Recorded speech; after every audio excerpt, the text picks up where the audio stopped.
आपने दुनिया के कई क्रूर तानाशाहों के किस्से और कहानी सुनी होगी। उन्हीं में से एक हैं इराकी तानाशाह सद्दाम हुसैन। सद्दाम हुसैन की क्रूरता के किस्से पूरी दुनिया में जगजाहिर है। करीब 2 दशक तक इराक पर शासन करने वाले तानाशाह के खौफ से अमेरिका भी डरता था, मगर सद्दाम हुसैन अपने आखिरी दिनों में काफी शांत स्वभाव का हो गया था। विल बार्डेनवर्पर की किताब के मुताबिक सद्दाम हुसैन अपने आखिरी दिनों में अमेरिकी सिंगर मैरी जे ब्लिच के गाने सुनता था। साथ ही वह जेल के अंदर अमेरिकी सुरक्षा कर्मियों को कहानियां सुनाता था। जेल के अंदर उसने सुरक्षा कर्मियों से दोस्ती कर ली थी। जेल सुरक्षा कर्मियों और सद्दाम हुसैन के बीच काफी घनिष्ठ संबंध हो गया था।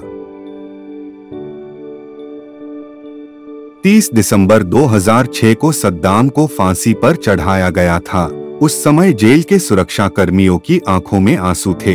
सद्दाम हुसैन की सुरक्षा में 12 अमेरिकी सैनिक लगे थे, जिन्हें सुपर 12 कहा जाता था। इनमें से एक सैनिक विल बार्डेनवर्पर ने एक किताब लिखी है, the prisoner in his palace, his American guards and what history left unsaid, जिसमें उन्होंने सद्दाम की सुरक्षा करते हुए उनके अंतिम दिनों के बारे में डिटेल से जानकारी दी। सद्दाम हुसैन ने 1990 के दशक में अपने खून से कुरान लिखवाई थी।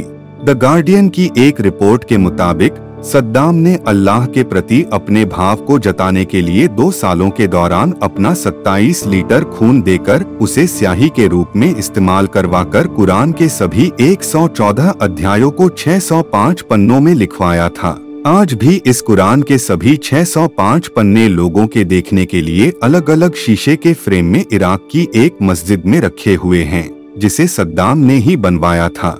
सद्दाम हुसैन की जिंदगी के कई अलग अलग अंदाज देखने को मिलते थे। कहा जाता है अपने अंतिम दिनों में उनका व्यवहार उस सद्दाम से बिल्कुल अलग हो गया था, जो छोटी छोटी बातों पर अपने मंत्रियों और जनता को कड़ी सजा सुना देता था। राजनीतिक जीवन में सद्दाम को हर वक्त इस बात का डर सताता था कि उसकी हत्या करवाई जा सकती है। उसे इस बात का भी शक था कि उसे जहर देकर मारा जा सकता है। ऐसे में उनके सामने परोसे जाने वाले खाने में जहर की जांच उनके ही कुक का बेटा करता था। सद्दाम हुसैन को फांसी दिए जाने के बाद इराक की जनता उनके शव पर थूक रही थी और उसके साथ बदसलूकी कर रही थी। सद्दाम हुसैन को लेकर लोगों के दिलों में काफी नफरत थी। यही वजह है कि लोगों ने उनकी मौत पर जश्न मनाया था। हालांकि जब वह आखिरी पलों में जेल में बंद था तो काफी विनम्र हो गया था। उनकी फांसी पर उनकी सुरक्षा में तैनात 12 अमेरिकी सैनिकों की आंखें नम थीं। सद्दाम ने सत्ता पर कब्जा जमाने के बाद सबसे पहले शियाओं व कुर्दों के खिलाफ बड़े स्तर पर अभियान चलाया था। वह अमेरिका का भी विरोध करता था।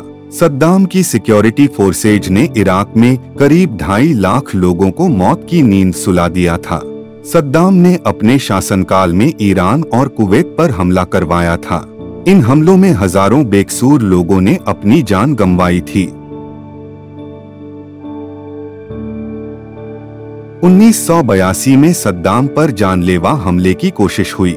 इस हमले के बाद सद्दाम ने दुजैल में 148 शियाओं का कत्ल करवा दिया था।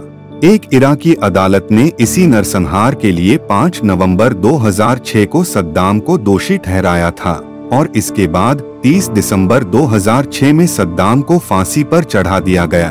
अमेरिका और ब्रिटेन ने इराक पर सामूहिक विनाश का हथियार रखने का आरोप लगाया था, लेकिन इराक ने इससे इनकार कर दिया था। इसके बाद 2003 में अमेरिका और ब्रिटेन की संयुक्त सेना ने इराक पर हमला कर सद्दाम को गिरफ्तार कर लिया था और इसी के साथ इराक में सद्दाम का क्रूर शासन समाप्त हो गया था। सद्दाम को 13 दिसंबर 2003 को तिक्रित के नजदीक अट्टौर से पकड़ा गया था।